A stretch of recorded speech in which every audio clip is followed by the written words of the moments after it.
Joined now by retired U.S. Army General Russell Honore, who, as you may remember, served as the commander of the committee of the Joint Task Force Katrina. General, thank you very much for being with us. I haven't seen you in years, so it's good to see you. What do you make of what's happening to the great state of Louisiana, the city of Baton Rouge specifically? Well, the city was already on the edge, Brian, as you know, and this has made it worse. But our politicians, the message is coming clear. Let's focus on those things that unite us and not that divide us. The reports are still coming in on the full story on this man who killed our police and wounded them. And that investigation hopefully will come to an end here shortly, so that can be put to rest and the city can get back to what might be normal in the coming days. The city was wounded bad over the last week with the death of Mr. Sterling and the following on citizens' protests that followed that, and people wanted to speak out about justice, about solving some of the long-term issues in North Baton Rouge, and the healing that needed to be taking place between our people of all economic and racial classes. So we've got work to do. We've come a long way. But this city needs to get on with some healing, and this today does not make it any better. It makes it worse because our police are strictly on edge right now, Brian. If it were up to you, General, how would you begin to go about healing the current wounds between police and the citizens they are supposed to protect? Well, we made a promise about 6 years ago in this city to start community policing. It's time for us to get on with it. It's not the police's fault. But we've got some community issues we need to resolve between the police and the communities that they serve. We need an economic development program for North Baton Rouge, 50% unemployment.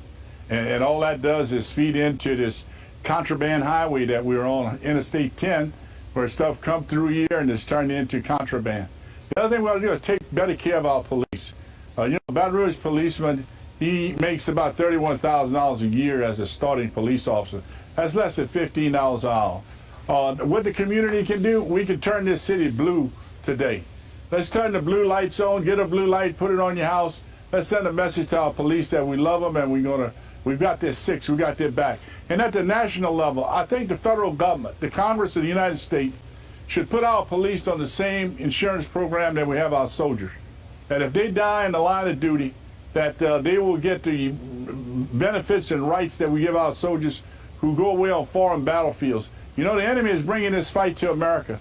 And we've lost a lot of policemen in the last couple of weeks, and they go home to whatever insurance policy they have.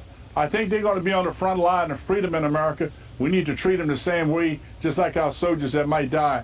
And then other things we can do in the community, every gym can give free membership to our police. They need some de-stressing. And we need to give all our police officers a martial arts training to better protect themselves.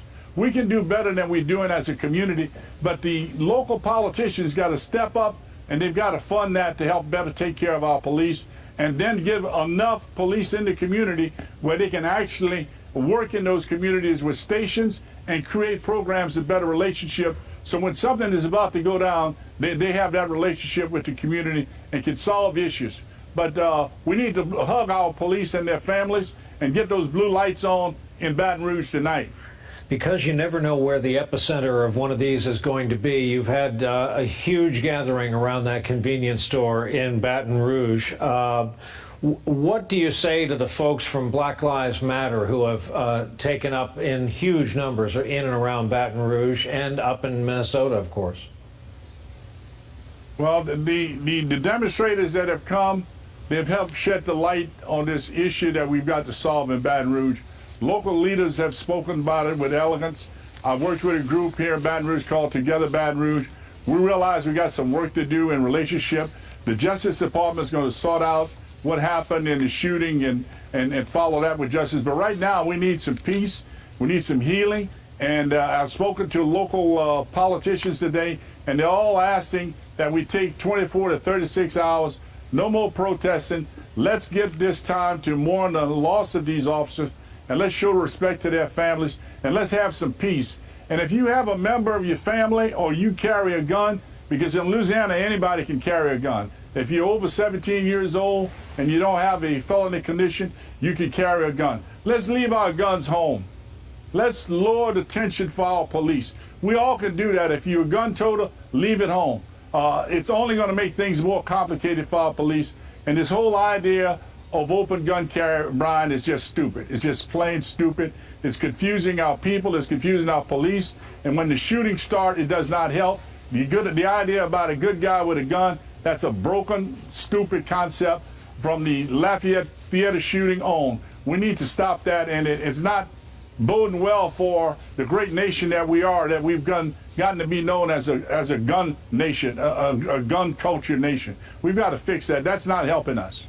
Governor, I almost just made you governor. General Russell Honore, thank you very much for being with us. It's good to have your voice as part of this coverage, General. We appreciate it. Blue lights, pray for peace. All right.